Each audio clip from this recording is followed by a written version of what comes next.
All right, in this video, we're going to talk about the lesson from 7-10 day 2, which deals with graphing sine and cosine in degrees when there is a period change and a phase shift. So we'll talk about what those mean first of all. So the period in the sine or cosine graph, if I quickly draw the regular one, we'll just do sine first.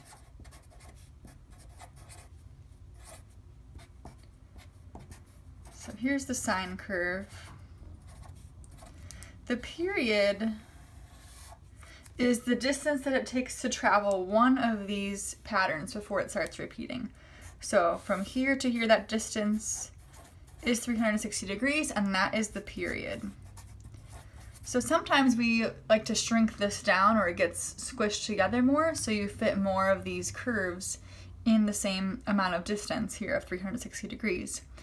Or this could be like stretched out, if you pretend stretching this out, and then it goes maybe up a little bit slower and then down a little bit slower for it to repeat itself. So normally with our sine or cosine curve, the period's 360 degrees.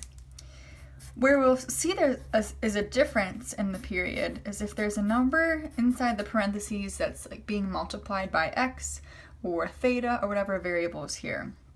So this actually means that there are two cycles, there are two of these up and down motions within 360 degrees. So if there's 2 in 360 degrees, that would mean there would be 1 in 180 degrees. And that is the period, how long it takes to complete one of those patterns. Okay? So let's say, for example, we have another equation, sine of 1/3 x. This means we only see 1/3 of the cycle in 360 degrees. So how long would it take to see a full cycle? Right? So basically what we're doing to figure this out is we're doing the inverse of these operations right here. This says we're going to multiply something by 2. Well, we really took this 360 degrees and divided it by 2 to get this 180 degree number. Now that one's probably simple enough to just kind of think about it. So what we can do here for this one, we only see 1/3 of the normal sine curve. So that means it's going to take 3 times as long to see one full of those patterns. So the inverse of multiplying by 1/3 can be dividing by 1/3. But we can also think about as multiplying by 1/3 is the same as dividing by 3. So since those are the same, the inverse of dividing by 3 would be multiplying by 3. So if I were to multiply, let's say like both sides of this by 3, that would tell us how many is in one cycle. So 360 degrees divided by, or multiplied by 3 is 1080. All right, so it's going to take much longer to complete the full cycle, and this would be the period, which is the length it takes to travel one full cycle. All right, so let's figure out how to graph something like that. Let's say we have sine of 2x. All right, we said up here the period is going to be 180 degrees. Now normally we had those same numbers here.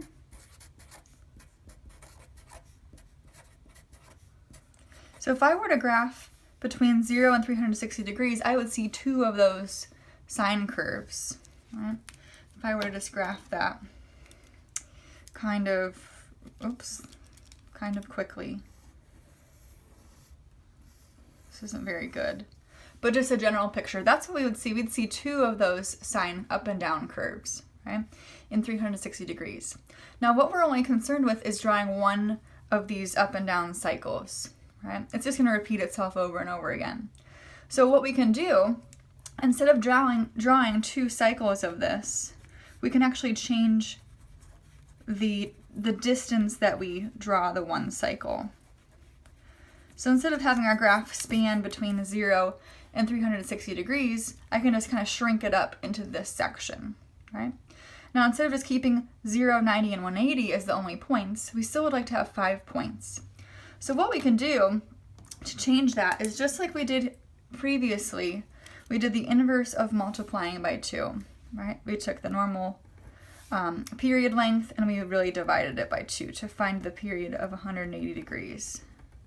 What we can do is that same thing. We're going to do the inverse of this operation right here with each of these intervals. And that's going to kind of shrink it down for us to show between 0 and 180 degrees now. So if I divide each of these by 2, that's obviously still going to be a 0. 90 divided by 2 is 45. 180 divided by 2 is 90. This is 135 and 180. And now our distance between where we start and where we end is 180 degrees, which is, again, the period, which is at distance. Okay? So instead of our graph going from 0 to 360, it's going to look very similar, but it's only taking half of the distance as normal to complete this one pattern of the sine curve. Right? So once we've adjusted those intervals, we can graph this as a regular sine function again. All right, we're going to use those same 5 points for the y coordinates. Our x coordinates have just been adjusted to these new numbers down here now, right? So instead of these, it's going between 0 and 180 to complete the cycle. If we were to continue again, then it would take another cycle to reach 360 degrees. Okay? So let's look at another one where we have a period change. Okay? Let's maybe take the sine of 1/3.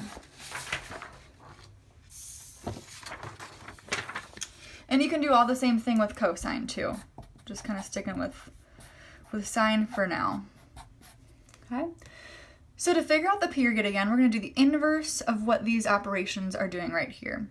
So this is saying I'm going to multiply something by 1/3, which is the same thing as just dividing by 3. Those are the same thing. So the inverse of each of these would be multiplying by 3. Right? So to find the period length, we're going to take the normal period, which is 360, and do this and multiply it by 3. Right? So we said that one before, it was 1080 was the period. Okay? So when we're making our intervals here, instead of going just between 0 and 360 here, it's going to take 1080 degrees. It's going to take a lot longer on our paper if we were just to continue it out and say this section is normally between 0 and 360. It's going to take like 3 more of those, right? So instead, we're going to just adjust our intervals. So again, we're going to take our normal intervals, and I'll write them here in maybe pencil, 0, 90, 180, 270, 360. And we're going to multiply them all by 3 to make it be 3 times as longer. This graph is taking 3 times as long to complete the cycle than normal. So this one times 3 would be still 0. This times 3 is 270. 180 times 3 is 540. Let's see, 270 times 3 is 810. And 360 times 3 should be that period length. Right? And these are all in degrees. Okay? So that's how we adjust for a period change, because this is taking much longer, right, to complete the one pattern. But instead of taking 3 times as long on your paper, right, 3 times as many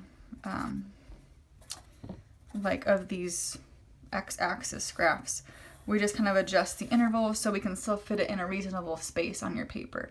But really this graph is taking 3 times as long to complete this one up and down cycle. Okay? So I think we're gonna do also the phase shift as well. So I really hope my battery doesn't die. So we'll just keep going, hopefully. So if we have a phase shift, that's really just a fancy word for like a horizontal shift, left and right. And in our parabolas, all right, let's say you had this graphing form, you found the left and right happening from this number, and it was the opposite of kind of what you think. So if it was x minus 1 squared, that actually moved to the right 1, right? So it's the same thing here. Let's say we have, let's say sine of x minus 90, right? What this means is it's moving to the right 90 degrees from where it normally starts at, right? And that would be called the phase shift. A lot of times we just write like PS just to shorten that, all right? But that's the same thing as a horizontal shift. So if I take my normal intervals here,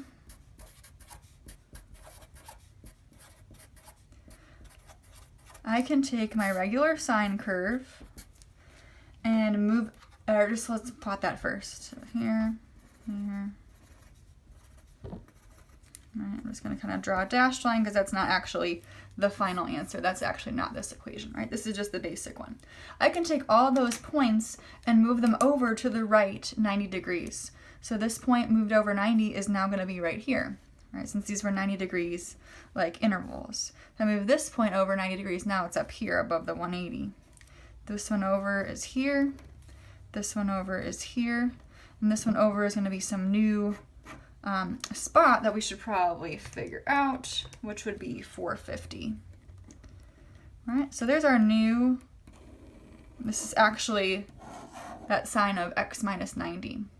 Now instead of drawing the regular sine curve and then shifting it over, sometimes we're going to shift it over like a lot. Instead of just 90 degrees, maybe I shift it over 360 degrees. So this entire section here would go over like in the next side of your paper, right? And take up a whole another section of it.